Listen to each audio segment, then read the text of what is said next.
High school teachers, how aware of your students' drama were you? Any good stories? Observation in a 7th grade class while I was in college. 3 girls in the class were thick as thieves at the start of the school year. Halfway through the semester, I come into class one Monday and notice 2 of them sitting as far away from each other as possible, with the third running back and forth in between them, obviously the messenger or negotiator. Out of naive curiosity, which I regret to this day, I ask the messenger, "Hey, why aren't X and Y talking?" I expected the negotiator to give me some juvenile reason as she looks up at me with a smile on her face, and she flippantly replies, "Oh, X caught Y giving her boyfriend a blowjob at a party over the weekend." These are 7th graders in my mind, way too young to be giving blowjobs. All of my high school. There's 2 that come to mind immediately. One was more of a game I played to keep myself entertained. The school was on a block schedule, 1 hour 40-minute classes, alternating days, so the kids had a decent amount of free time during off periods. I'd try to guess which ones had been hooking up in the parking lot when they came into class. The red faces, messy hair, rumpled clothes were all good indicators. Plus, the kids fucked like rabbits anyways.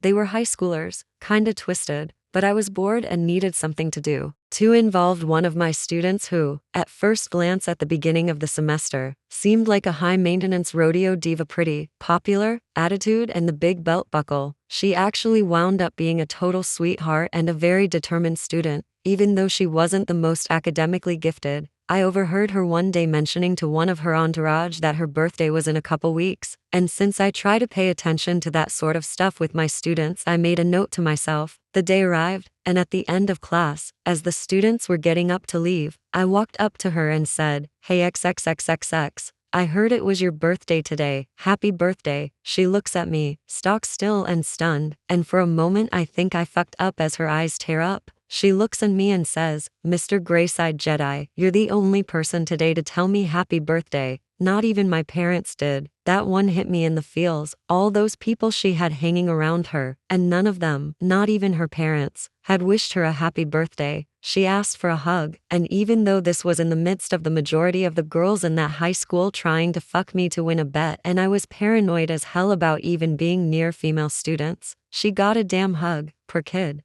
I'm sure I'll think of more later. Those come to mind at the moment.